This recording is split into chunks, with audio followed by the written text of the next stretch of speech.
Olá, meu amigo, olá, minha amiga. Como eu gosto de começar aqui o nosso programa de cada semana, dizendo da nossa satisfação de entrar em sua casa, levar para você uma mensagem de esperança em todos os aspectos da sua vida, mas em particular para a sua vida financeira.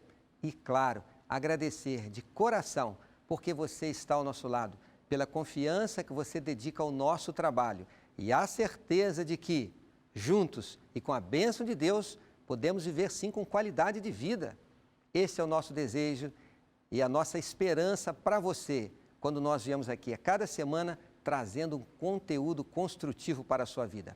O tema que vamos tratar hoje é como se preparar para a velhice, como se preparar para a idade de ouro, para os dias da aposentadoria. Você já parou para pensar neste assunto? Se você é muito jovem e está me assistindo agora, talvez pense assim, eu vou me aposentar daqui a 40 anos, eu vou deixar para pensar isso lá na frente. Você está enganado. Portanto, fique com a gente. Se você já está aposentado e talvez pense assim, esse assunto não é para mim, porque eu já me aposentei, fique ligado, porque alguns dos conselhos aqui serão para você também. E quem sabe, se você cometeu algum erro no passado, ao nós estudarmos esse tema, você pode ajudar os seus filhos, você pode ajudar os seus netos. Portanto, fiquem ligados com a gente. E eu quero, claro, convidá-lo também para interagir conosco nas redes sociais, acessando o nosso blog novotempo.com/saldoextra, onde você pode ali acompanhar os nossos conteúdos. E tem um presente para você, esta revista aqui, a revista Saldo Mais, que é um estudo bíblico sobre finanças. É isto mesmo, a Bíblia tem muito a nos ensinar a respeito do dinheiro, como nós devemos lidar com ele. E eu afirmo a vocês, se nós usarmos o nosso dinheiro segundo assim diz o Senhor, ele será uma bênção na nossa vida. Quando você acessar o nosso blog, novotempo.com/saldoextra, você vai ver ali a imagem dessa revista. Clique nessa imagem, vai aparecer um formulário, coloque os seus dados e você vai receber essa revista gratuitamente em sua casa. É um presente para você. Portanto, acesse o nosso blog e lá interaja conosco. Deixe a sua pergunta, os seus comentários, será um prazer ouvi-lo. E se você quiser saber das notícias do Saldo Extra, o nosso Twitter e Instagram, @saldoextra. Ali você vai saber das notícias e as novidades do nosso programa. E, claro, curta a nossa página, facebook.com/saldoextra, e ali você vai encontrar um conteúdo específico para os internautas. Vamos ao tema de hoje. E então, como se preparar para a aposentadoria, para a tão conhecida idade de ouro? E olha, eu já estou contando os meus dias, já está chegando também a minha vez de curtir a aposentadoria. Mais alguns anos eu estarei lá. E nós vamos ter alguém aqui, um professor que conhece bem sobre o assunto, é o professor Edilei. Seja muito bem-vindo, professor Edilei. É um prazer ter você com a gente aqui. Obrigado, é um prazer estar com vocês também. Eu quero apresentar aqui o professor Edilei para todos vocês. É Edilei Rodrigues. Ele possui mestrado em Ciências Contábeis, especializado em Contabilidade, Auditoria e Controladoria. Possui graduação em Ciências Contábeis e Administração de Empresas. Atualmente, ele é coordenador e professor do curso de Administração na Faculdade Adventista de Hortolândia, o nosso NASP Campus Hortolândia, uma instituição que faz parte da Organização Adventista, uma belíssima instituição. Professor Edilei, é um prazer ter você com a gente. Eu gostaria que você falasse um pouquinho sobre a sua atividade e falasse um pouquinho sobre o NASP Hortolândia. Ok, o NASP é um ambiente bastante gostoso para se morar, para se estudar, para se trabalhar, como é o meu caso, né? Eu cheguei lá em 2008 como professor, né? Estou lá desde então, assumi em 2012 a coordenação do curso de administração. Temos uma equipe muito gostosa para trabalhar, o curso tem crescido, o próprio IASP, a Faculdade de Hortolândia, tem crescido bastante ultimamente, né? E isso é bem interessante para o efeito de trabalhar. Aliás, é um bom espaço para pensar em termos de futuro. É verdade, eu conheço o campus lá em Hortolândia, como ele disse, é um lugar agradável, aprazível, bom para se viver, e eu recomendo com louvor para quem quer seguir a carreira na área econômica, ciências contábeis e administração de empresa, eu recomendo com louvor. Se o telespectador quiser conhecer um pouquinho mais do nosso NASP Hortolândia, qual é o site, professor? www.iasp.br. Lá tem todas as informações sobre faculdade, sobre ensino básico, fundamental, pós-graduação, inclusive. Que bom. Recentemente agora vai ser autorizado o mestrado também em gestão com TI.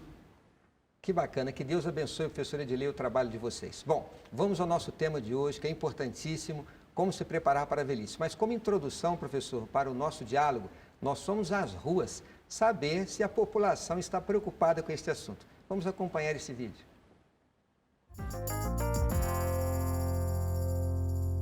Como que você tem se preparado para a sua velhice na área financeira? Sim, eu acredito que a gente sempre tem que ter uma poupança, sabe?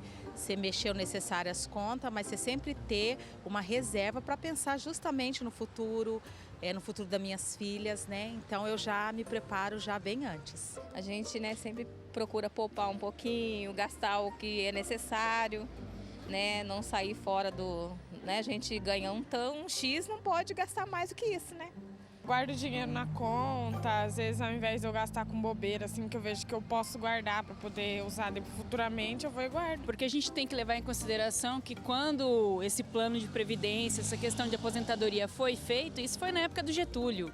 E, consequentemente, hoje o tempo está totalmente diferente, né?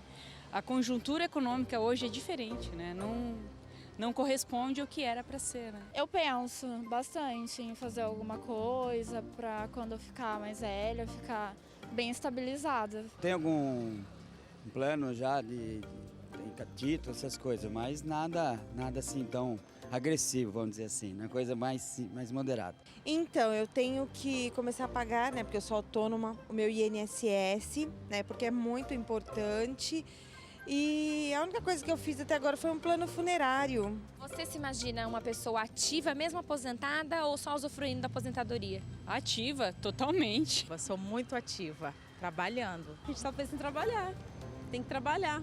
Eu imagino ativa, acho que é importante trabalhar, ocupa a mente também. Não quero parar não, porque parar, daí sim que envelhece. Estou buscando essa situação, mas primeiro você tem que ter uma estabilidade atual. E aí você tendo um controle hoje, futuramente fica mais fácil, porque muita gente não pensa nisso, né? Pensa viver agora e não pensa lá na frente. Professora Edilei, na sua avaliação, o povo brasileiro está preocupado com a aposentadoria, está fazendo planos para o futuro? Antônio, não está. Eu fiquei feliz de ver que algumas pessoas já mencionam uma preocupação nesse sentido, mas nós estamos muito aquém disso. Na verdade, a velhice é um tabu a ser vencido, né? A gente deixa de pensar porque muitos relacionam a velhice com um momento desagradável. Por exemplo, alguns pensam que é o fim da carreira, é um momento solitário de muitas doenças, enquanto outros pensam como um momento de realizar sonhos, curtir os netos, pensar no local ideal para se morar, né? Então, as pessoas não estão preparadas. Talvez a razão por trás disso seja a questão própria histórica mesmo, né? A gente, por exemplo, em 1900 vivia 33 anos, média de expectativa de vida. Em 1950, 45 anos. Hoje a expectativa está em 75 anos, né? É uma geração que se passou e nós não nos adaptamos a 30 anos a mais de vida, né? E isso mexe com aspectos financeiros, aspectos emocionais, psicológicos. Nós não estamos preparados. Quando a gente não pensa na velhice, a gente não planeja para a velhice. Agora, quando a gente pensa na aposentadoria, nem vamos chamar de velhice, né? Porque a minha mãe está com 84 anos, é uma pessoa lúcida, ela tem qualidade de vida dentro das suas possibilidades. Sempre que eu ligo para minha mãe, ela tem uma palavra de ânimo, de entusiasmo. Eu não gosto dessa expressão velhice, né? A gente fala, mas na verdade a gente tem que pensar positivamente, pensando nessa fase da vida. Agora, quando a gente pensa nessa fase da vida, quais devem ser as prioridades? Você viu que alguém ali falou em plano funerário. Plano funerário, tem plano de saúde, tem que pensar na previdência, pensar na casa própria e tantas outras coisas. O que você considera hoje como prioridade quando a gente pensa na aposentadoria? Primeiro, nós temos que pensar na aposentadoria desde que começamos a trabalhar. Essa ideia de que eu começo a pensar no final da vida profissional ativa, ela é um erro grave que a gente comete.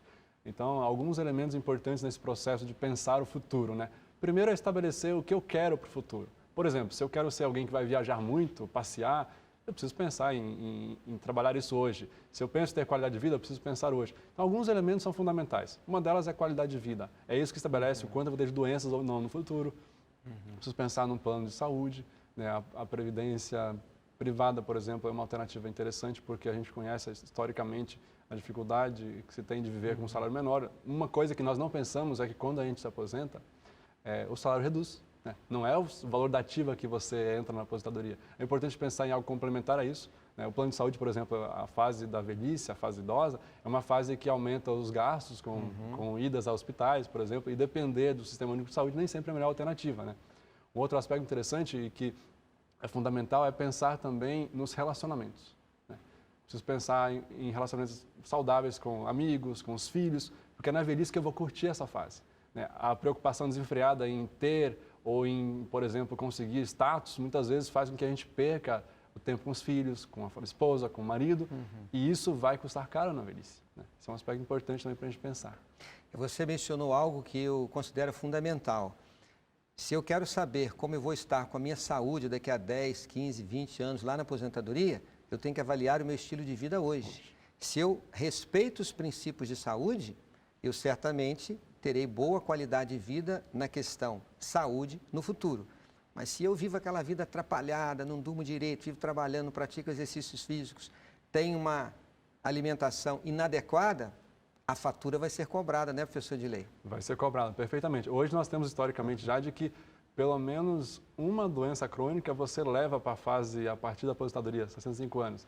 Ou seja, nós temos que trabalhar o lidar com essa fase que hoje se estende para 70, 80, 90 anos e viver com qualidade, né? E isso não é feito nesse período, é feito hoje.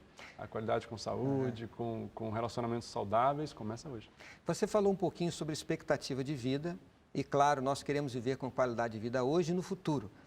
A conclusão que nós podemos chegar é o seguinte: a qualidade de vida que eu vou ter na aposentadoria, ela será determinada pelas decisões que eu vou fazer hoje, correto? Perfeitamente. Vamos agora destacar um aspecto, vamos falar um pouquinho de previdência complementar. Como está hoje a situação do INSS? Fala-se muito em uma reforma na Previdência, fala-se muito em mudanças em função dessa expectativa de vida. Você tem alguma boa notícia, ou quem sabe algum conselho, alguma advertência na questão da previdência fornecida pelo governo? O que nos aguarda o futuro com relação a este assunto, a previdência fornecida pelo governo?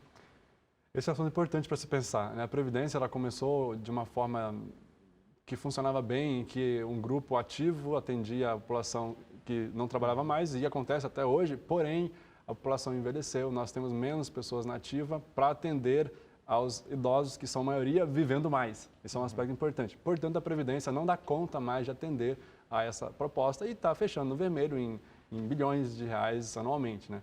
Tanto é que há uma estruturação, um plano de estruturação agora, para os próximos meses, que deve envolver aumento de expectativa de vida, que vai fazer com que você se aposente mais tarde, né? Tem que contribuir mais tempo para a Previdência e não sabemos ao certo ainda se vai chegar ao ponto de, por exemplo, reduzir a taxa de salário que você vai se aposentar ao final. Então, é algo para se pensar, porque um aspecto que eu acho que vale a pena mencionar também é que nós vamos ter uma mudança radical nos próximos anos em relação aos idosos, né? Por exemplo, estima-se que em 2030 a população comece a decrescer no país, né? E que em 2050 nós tenhamos 30% da população idosa.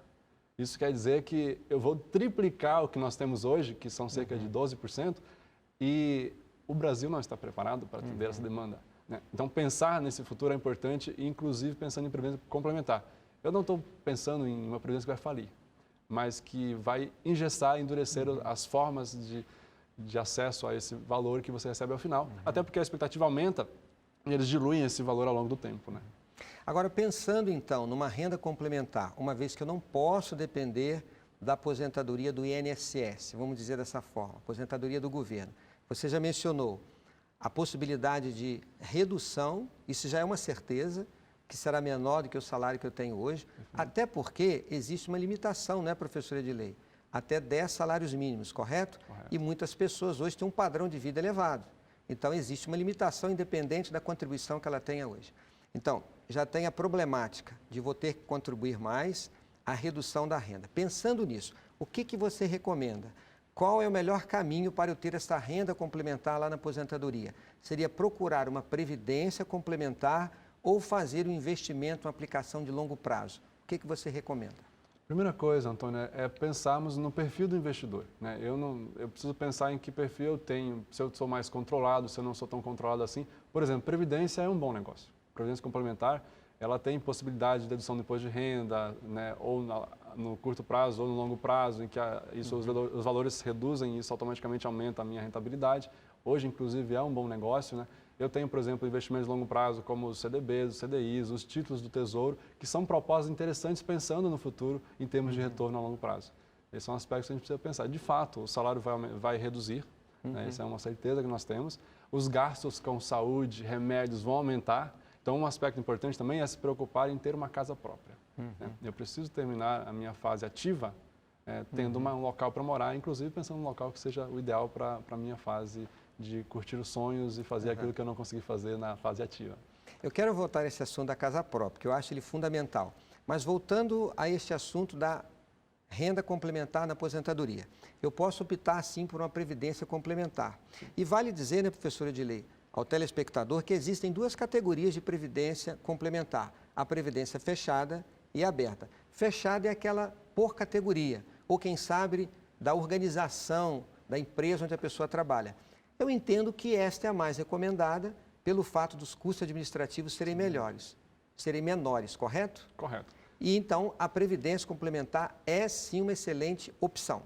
É uma boa opção. A ideia de utilizar a previdência da empresa, quando ela oferece a oportunidade, eu acho que ela é muito válida pelos custos menores, pelo aporte da própria instituição ao retorno. Isso é um aspecto importante. O outro aspecto da previdência complementar privada é pensar numa previdência que tem um certo status de segurança, né? Nós temos históricos de previdências que faliram, né? Inclusive de bancos. É pensar na estabilidade, na rentabilidade que diferencia, né? Pensar, por exemplo, no PGBL, no VGBL, que envolve vida geradora ou plano de benefício.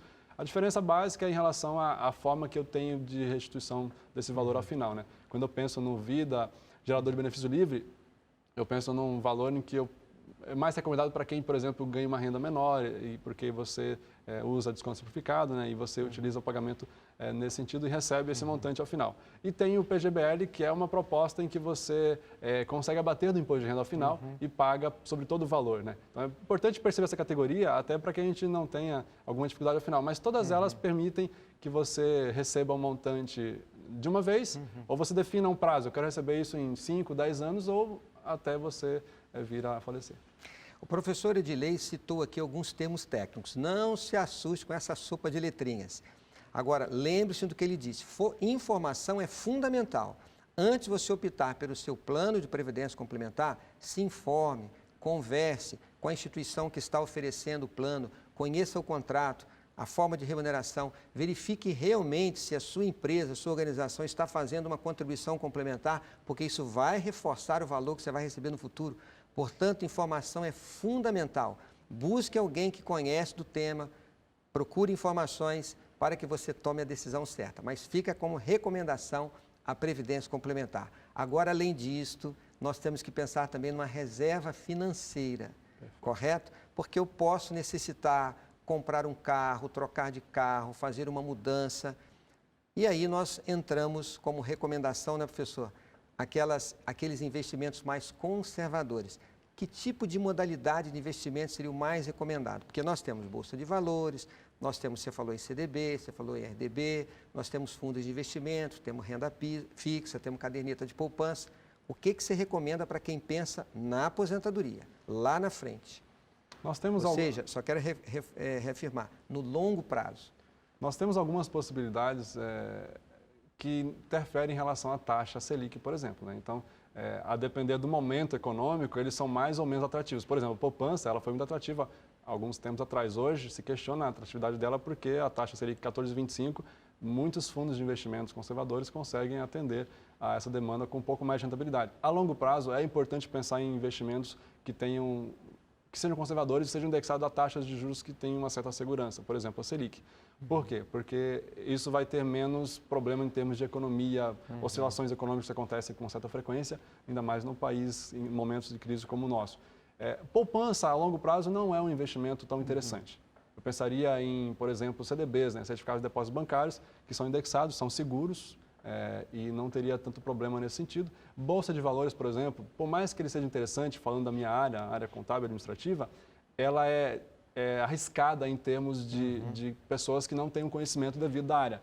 Então, a recomendação é que você trabalhe investimentos mais conservadores, né, e que tenha rentabilidade que você pode achar que não é maior hoje, mas a longo prazo ela faz toda a diferença.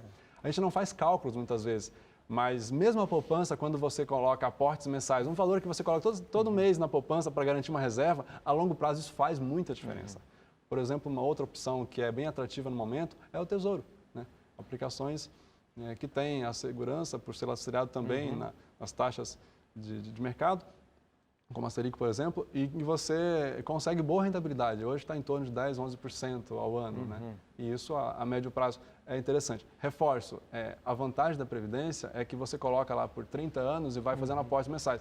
Esses outros investimentos você pode sacar em algum momento. E aí a sabedoria de que momento sacar é importante. Por exemplo, a reserva financeira. É fundamental ter uma reserva em todos os momentos da vida.